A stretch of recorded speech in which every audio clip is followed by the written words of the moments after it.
once upon a time in the movie theaters, there was a movie called Once Upon a Time in Hollywood. And once upon a time, I thought I would really enjoy this movie. And for some reason, I didn't.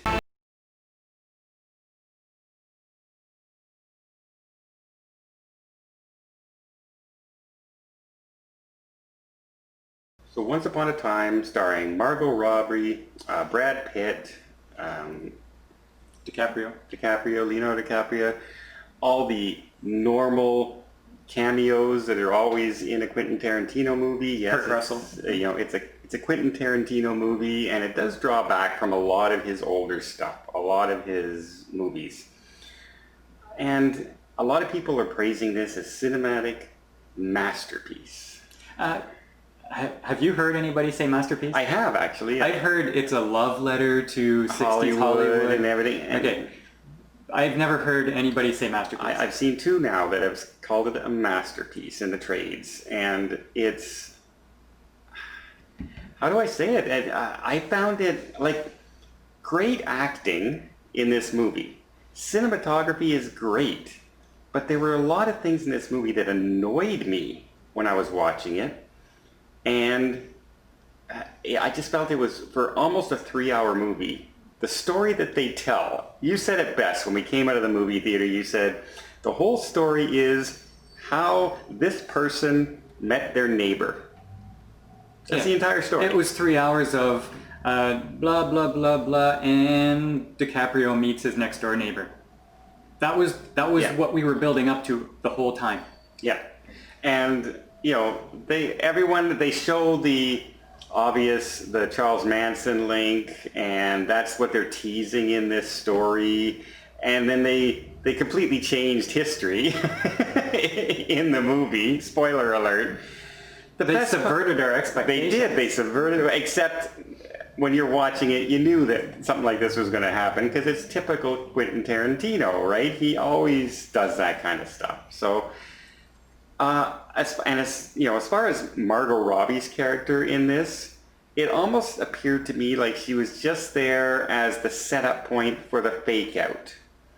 You know? Like, oh, there's going to be this big Charles Manson connection. Yeah, and this is Sharon Tate, right? This is the person that everyone knows as the main person that gets attacked and stuff like that. And, and it's like, here she is, this is her setup point, and oh, by the way, Margot Robbie is very attractive.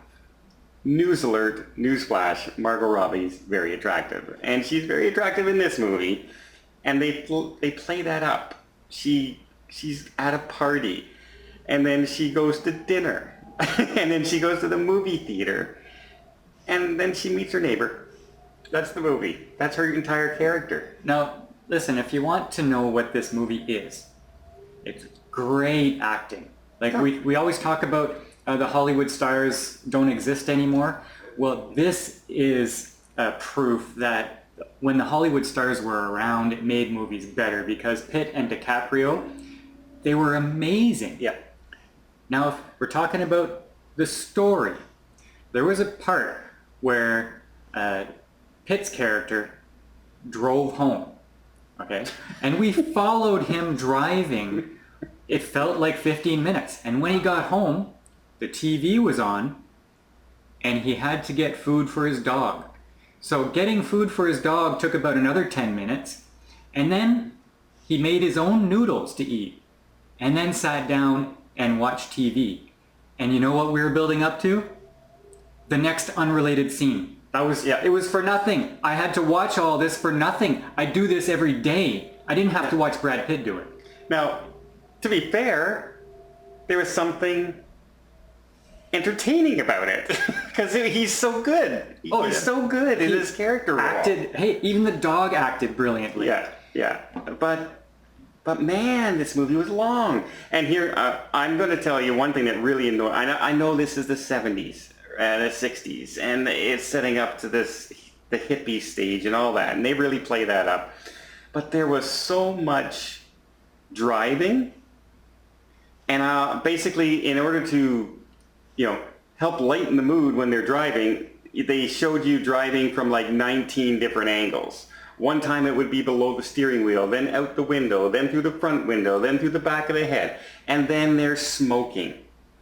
There is not a scene in this movie where people don't open up a cigarette and start lighting, no matter where they are, no matter what they're doing, in the movie theaters, on the airplane, talking in camera, just sitting at home, acting. Every 10 seconds, every scene, not just one or two, every scene, they're lighting a cigarette, and that seems to be the plot point of the whole movie, it seems. It looked like an advertisement for a cigarette company. Yeah. It really did. Mind you, it was the 60s and everybody was doing that. I know, but like every scene, it's one thing to see people smoking as normal out there in those days, but like they made a point of having somebody light a cigarette in every single scene of the movie. And it became annoying at one point, just like the driving became annoying. All this movie could have been condensed like this into about a half-hour film. Easy. Do you think there was a half hour of material? Well, I don't know. It would have been more entertaining as a half-hour film than a two and a half, regardless, as far as stories go, it wasn't like beginning, middle, and end where you have something build up, and then you get a resolution. Yeah. There was none of that. You had, say, Pulp Fiction. You had different storylines, but you had like conclusions to these storylines. Yeah. There was no storyline in here. It was just like, this is happening, and we're going to take a long time to do it. Yeah. And then, now, the ending. We're not going to spoil it. The ending, the last 8 minutes of the movie, is the movie. Everybody walked out going, oh, that was great and everything. You're thinking of that 8 minutes. They left you with a great 8 minutes at the end of the film, so people come out, oh, yeah, that was great. The other 2 hours and 40 minutes of the movie, dead ass boring. And dead ass boring. Nothing built up to this last 8 minutes. Maybe you needed 1 extra minute as setup to get a little nitpicky. But the final scene of the movie was not a conclusion to the rest of the movie. It was just something that happened. Yeah. It's like, even where they try and build up tension when he heads out to this abandoned Hollywood park where an old friend of his lives there, and you think, oh, did these people who are squatting there from the Manson company, did they kill him? It's a 30-minute scene where nothing happened. Everything was okay. Everything's all okay. All of our suspicions were for naught. He's happy. It's... What? He tried to send us on a wild goose chase and then subverted our expectations. But when you subvert our expectations, we still want something to happen. We want something interesting. You know what? I think I'm going to go to Chinese food restaurant tonight. I'm going to Chinese. Here I go. I'm going to Chinese. I had Italian. Are you happy? Was that a good plot twist for you? It's pretty interesting. I'm sorry, I love Quentin Tarantino movies, I really do. And I love Pulp Fiction, I love his stuff.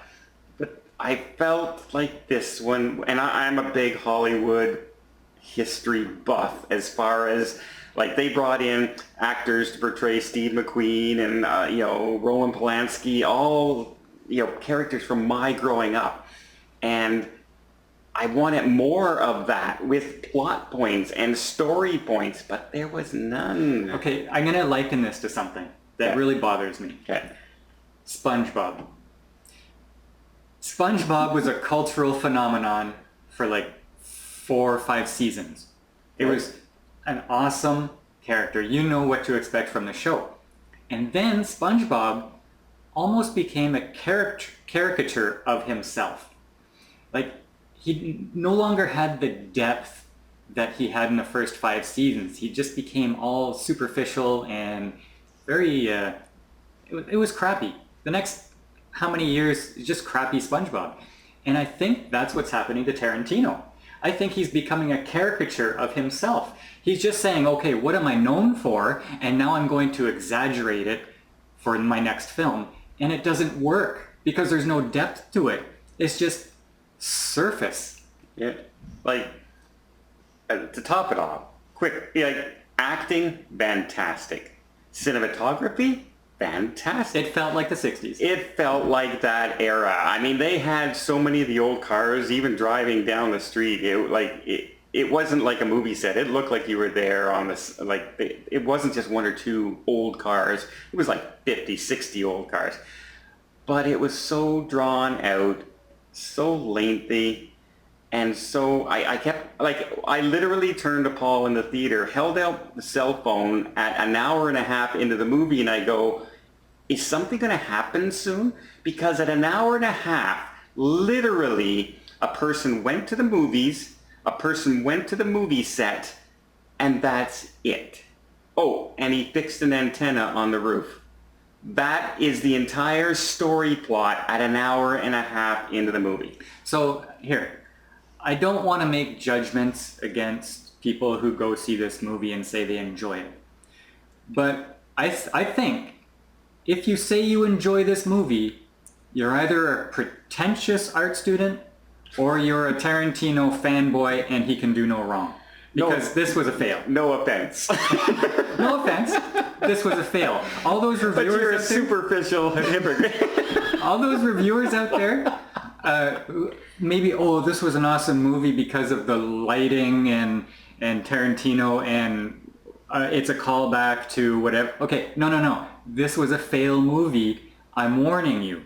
Okay, now, I'm going to go right back at you here because I checked Rotten Tomatoes this morning. The critic score is 87%. Not a surprise, right? Exactly, okay. The audience score is 81%. Okay, well this is the thing. A Tarantino fanboy is going to go see it on opening night. Let's wait until the masses go see this. We went and saw it on opening night. Well, we're doing a YouTube review for it. I know, but this is one of those ones I saw in the trailers a good, 8 months ago, and I said, that looks interesting. Hey, Leonardo DiCaprio, Brad Pitt, Quentin Tarantino, it's going to be a good movie. And the last 8 minutes are fantastic. Yes. And the acting is great. It was just a long movie. If you go to see a story, when you go see a movie, if you go to see a story, don't go see this. Yeah. Now, and if you come out of a movie and you're trying to think to yourself, is it a good movie or not? Think back, cut out the last 10 minutes of the film, and now ask yourself if it was a good film or not. I would have preferred to see a double feature of Captain Marvel and The Last Jedi twice. Nope. Nope. Y'all know my feelings on The Last Jedi, period. And Captain Marvel was bleh. If you just like to go to the movies for something to do, don't go see this. Wait for something else. Don't go see it. It's a warning to you. I'm telling you right now. Let us know what you think down below because this is the first time we've come out in a movie in a while that we both completely agree. Just too long. Great things in the movie, but just too long. No story. Great acting. Great cinematography. But, oh man, it was a pain to sit through.